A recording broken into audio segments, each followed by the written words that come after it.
Good afternoon, good evening, good morning. Big welcome to our University of Roehampton Online application webinar. Now, we're all last-minute merchants here. We all wait till absolutely the last minute to do anything, whether it's handing in a piece of work, whether it's remembering to send an email, and whether it's applying to our university course. But our intake is upon us. It's Thursday, 29th of September, so only a few weeks to go now. So if you're dragging your heels about the application process, then this webinar is written for you. It's there to help you get your application in order and make it as strong as you possibly can. And we have a wonderful webinar planned today on what you need to put your best foot forward in terms of your application success. And we have our guest here, an enrollment consultant, Ilona Salamoncic. Hello, Ilona. How are you? Hello. I'm very well. Thank you for having me. Thank you very much. Now, can you just tell us a bit about your role as an enrollment advisor and what you do for our students? Sure. So as you have introduced me, my name is Ilona. I'm enrollment advisor for Roehampton University, and I've been working at this role for the past 18 months. I'm also a student of an MBA program, so I'm the person who's taking you through the application process, and I'm also the person who's recommending you to the university. Nice. Now, what module are you in at the moment, and what are you studying? I'm studying MBA, and I'm in Module 3. This is Human Resource Management, so it's one of my favorite modules now. Okay, so you'll soon be figuring out all about contracts, terminations, and you'll be in a very powerful position one day looking after HR and maybe being a business partner. And that's absolutely. Now, very interesting. A lot of our students join and do an MBA for mainly three reasons, Ilona. The first reason is to enhance their current career. The second might be to switch their career. And the third might be to start their own business. Now, which one is true for you? Number 3. Number 3. What are you hoping to do? Well, my passion is fashion. So I'm really looking to set up my own business maybe in the next 5 years' time, because I need to get some things, arranged and organized. But I'm really looking to start my own business, so I will have enough money to help other people and animals, because I'm very focused on animal welfare. Nice. So a bit of conscious capitalism there, and that's something that we do speak about on our courses, the triple bottom line. Now, in terms of the bottom line here, we've got our application process. What is the main purpose, Ilona, of the application itself? Okay, so as we know, application is a very important process, and this is your chance, prospect's chance to say anything you like in your own words to persuade admissions board that your application is the best, is the brightest application that they have ever seen. So you can really write whatever you like. You can be proud of yourself, but the main point is that you really have to be honest. Okay, and what does the application entail in terms of what's needed to put it together? So as I mentioned before, application is a process. So from the first call that you will have with your enrollment advisor to the official admissions decision, there are obviously steps in between.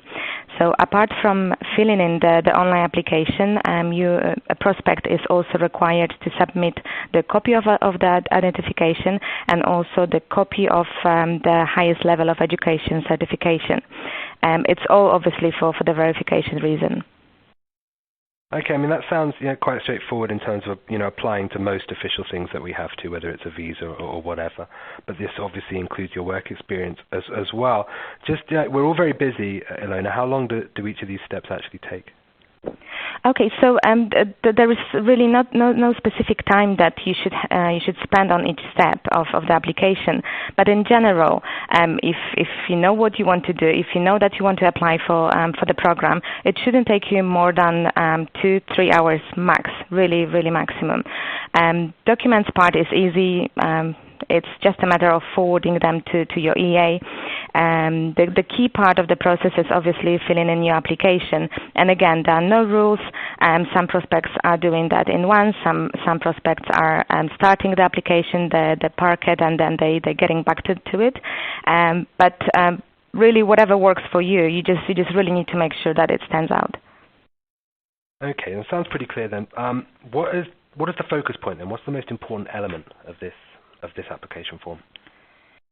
So as you know, this is just one document. So that document is supposed to tell a story, but you should really focus mostly on your employment history and also on your motivational statement.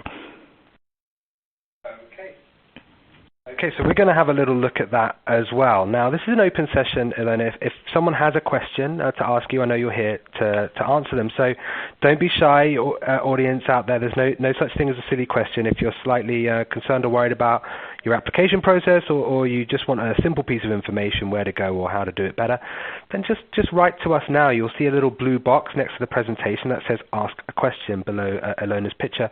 Please just write in there, and then what will happen is later on we have a small space to have a quick Q&A where we'll get to ask Ilona any of those questions that we have. So please don't be shy and put those questions in now, and we'll look to get to them later on in the presentation itself. Now, we're on to one of my favorite parts, is the ambition, your ambition. Our students are beyond ambitious, as you know, Ilona, on the course. You yourself are very ambitious. So how would you approach starting to write your personal statement, for example? I always give 4 tips to each potential student. So first of all, write a strong opening statement. Make it clear why you want to apply for this particular course. Or you can start it with a quote or motto about education. Secondly, make it easy to read. So don't write long paragraphs, and definitely don't write using just capital letters. The third one would be don't let someone else to write it for you. Write it yourself. This is personal statement, so it's about you, and it really should reflect your own personality.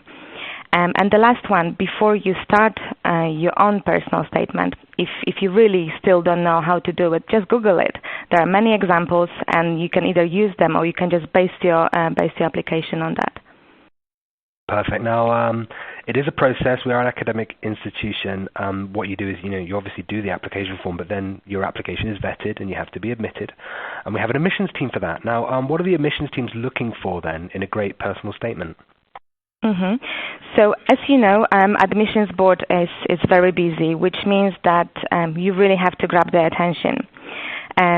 Your application really needs to stand out, and your enrollment advisor will definitely help you. This is our job to do so.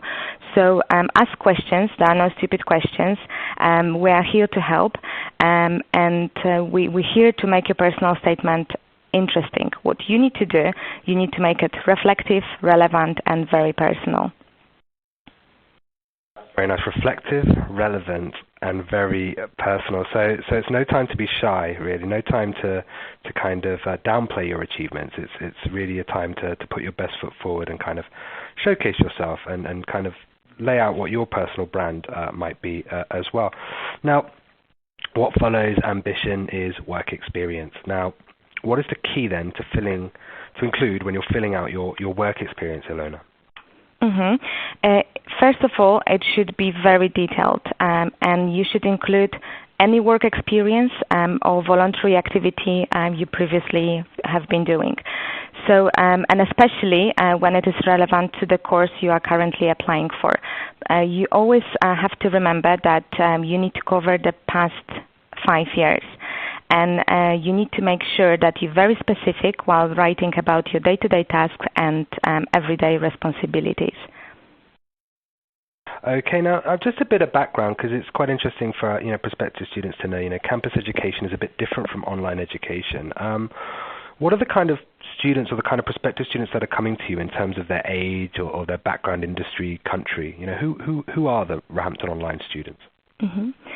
Well, it's a very, very great question, because we actually have students from all over the world. It's a very multicultural community, and it's great. When it comes to the age, again, there is no limit. So usually we have people in their 30s, but we've got even students who are 65. So there is no age limit. You can start your application and you can start your program whenever you're ready. Okay, now from that, we might have someone who's 65 might have been a long time since that person studied, but they might have been in their job for 30 years. They might be an expert in their industry.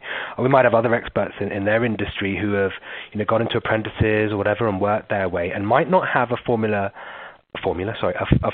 bachelor's education or a formal degree, but have years of work experience as managers and want to do an MBA, for example. Is there an opportunity for them to also apply? Absolutely. I'm not sure whether you're aware, but British education system allows people without having bachelor's degree, but people who have loads of years of experience in relevant field to apply for the program. And we can base the application on the work experience. For us, this person is a very valuable student because people who have completed their bachelor's degree and maybe have 5 years experience could learn so much more from someone who's got 10, 15 and 20 years experience without having bachelor's. Exactly, I totally agree, and this is really to the point of what is different about online education, and what is extremely different is the caliber of the people in that room itself. You have much older people all studying at the point of relevance, who are all working, juggling family, working in their spare time, and really taking on what is a considerable challenge indeed. Now we get on to our top application tips here, and we have some guides on the screen as well. What tips, Ilona, can you provide for the application? Again, I would just go back to what I have already said. First of all, be honest, and definitely be proud of yourself. Be very descriptive, because this is your chance to present yourself in the front of admissions board through that application. And as I said, enrollment advisors are going to help you, but you really only gonna get just one shot to get the admission. Okay, exactly. And so and we have here those little checklist items that really make things worthwhile. Submitting legible documentation. You've got one opportunity, so make sure your stuff is legible. Make sure you're concise. When you're on our programs, you have to write concisely, and the same goes for your admissions. You have to proofread, and you have to use master's level English, and all this stuff is extremely important to putting in a strong and professional application in itself.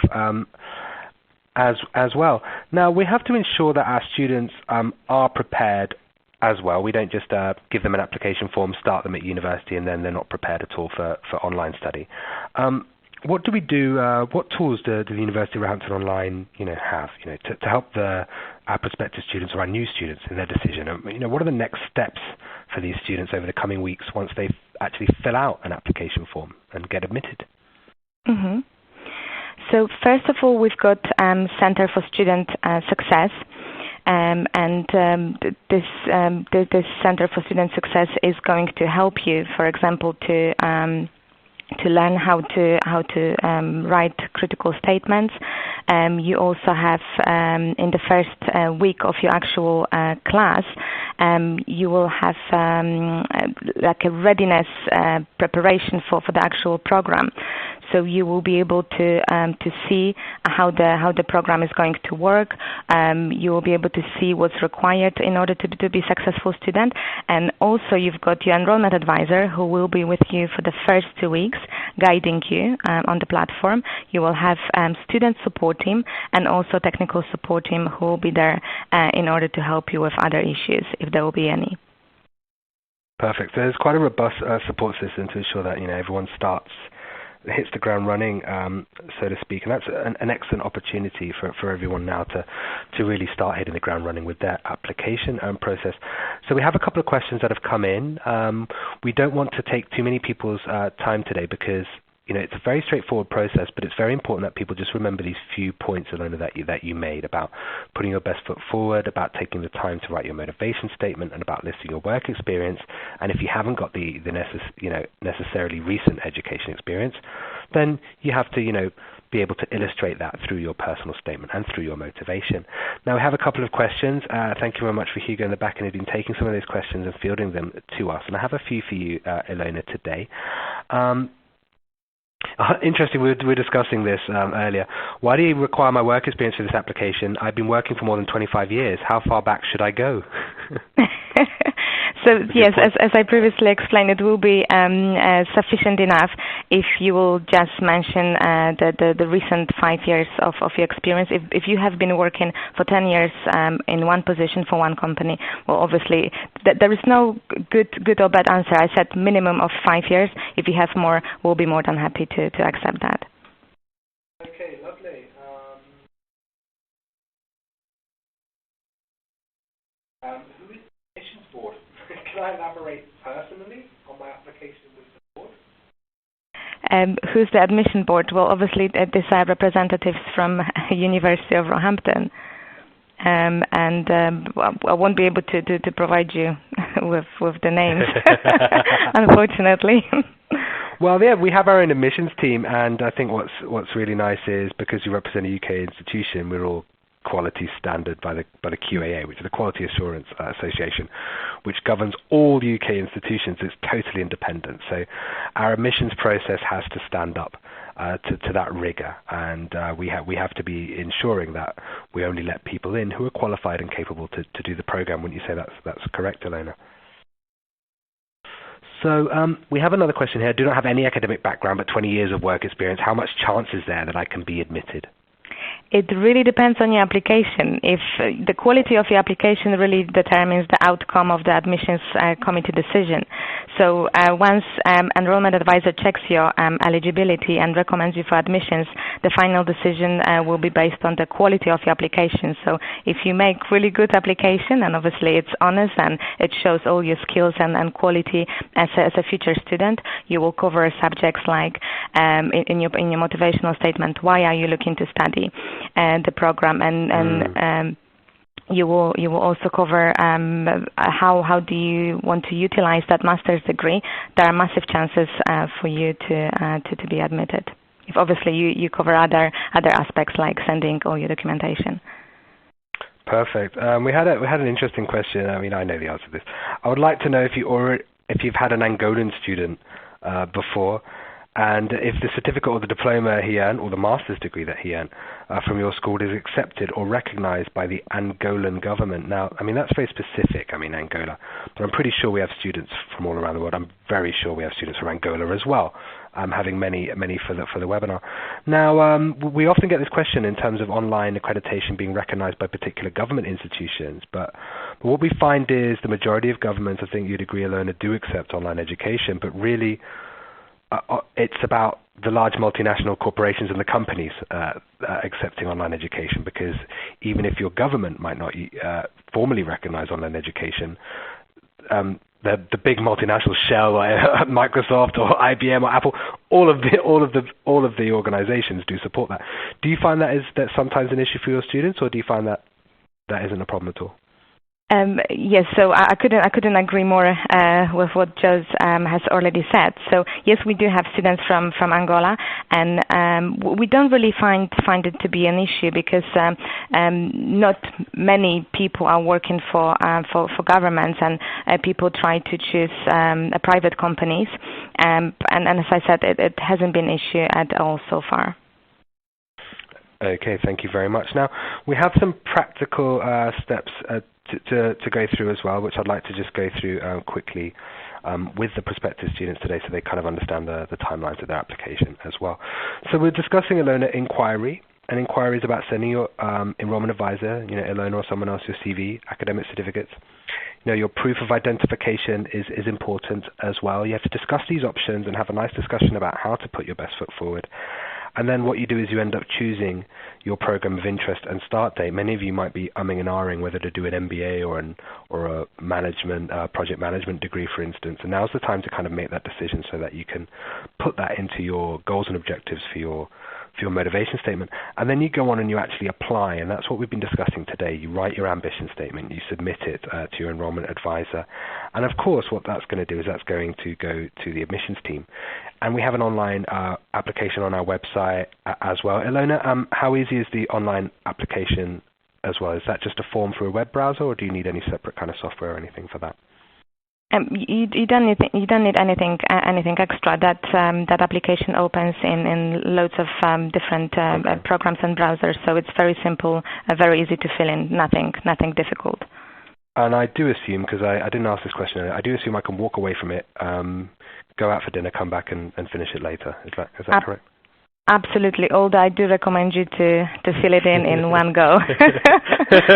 Okay, but a guy's got to eat, Ilona. Of course. Guy's got to eat. So then we prepare, we sign and we return our student agreement, and that's something students need to be doing now over the next coming weeks, and make their first tuition payment, then they join InspireNet, create their profile, and start the orientation activities. One quick question, Ilona, what is InspireNet? InspireNet it's an online platform where all the class and modules are taking place.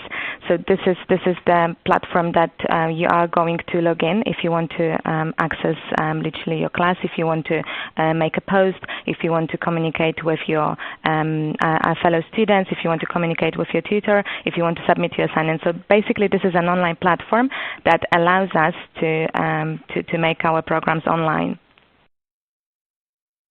Okay, thank you very, very much. Now, thanks, Ilona, for your insight today, and I hope, for most people that's pretty clear. It's a very clear process, and we just want to make sure that people are energized, ready, and understand the dates and the timelines needed for this process. Now, we are very, very proud of the word of mouth that we have about our wonderful university and online courses, and we have a Recommend a Friend program, which allows you to study together, whether it's with a friend or, colleague. Ilona, have you got, students, people that you speak to that study together, and, what's their experience of that? Absolutely. This is one of the best things that you could actually do, to have a study buddy, because it makes the study process so much easier. That's really what happened to me. I decided to apply for the program, and I have referred one of my friends, and we are studying together an MBA. So it's really good because we can really motivate each other, and whenever she's feeling down, I motivate her. I'll give her, that good kick, positive kick, and we could exchange information. We could talk to each other whenever we need some help. So it's a great opportunity really to study with another person. Nice, and when you're on the MBA, you learn that that's a concept called reciprocal determinism. That's something you could learn maybe in Module 3 when you get onto the program itself. It's certainly easier to study together, and we pull loads of data on everything that we do. We're a very data-driven organization. The data shows very clearly that those that study together have a far higher percentage of passing, and with fantastic grades as well. So it's very much worth thinking about if you've been discussing this, with friends and with your colleagues or whatever, and they already seem interested, then study with someone. It'll be a bit easier for you, and maybe a bit more enjoyable as well. Now, our next term start. When's our next term start, Ilona? We've talked about it already, but when is it? It's 29th of September. So guys, come on, take your pens and start filling in the application. Okay, yeah. Other keyboards are available. Keyboards are available. Phones are available. Tabs are available. It's all available here. So thank you very much, Ilona, today. Thank you very much. Thank you, guys. And thank you to all of our audience for tuning into our University of Roehampton Online application webinar. Please, watch this back. Have it open while you're watching the application. A copy of this video will be sent to your email address. I wish you very, very good luck, but as Ilona has clearly stated, if you're prepared, you won't need any luck. So we'll see you all in class on Thursday, 29th of September, and thank you very much. Thank you. Bye-bye. And it's over. Oh my God, that was so quick.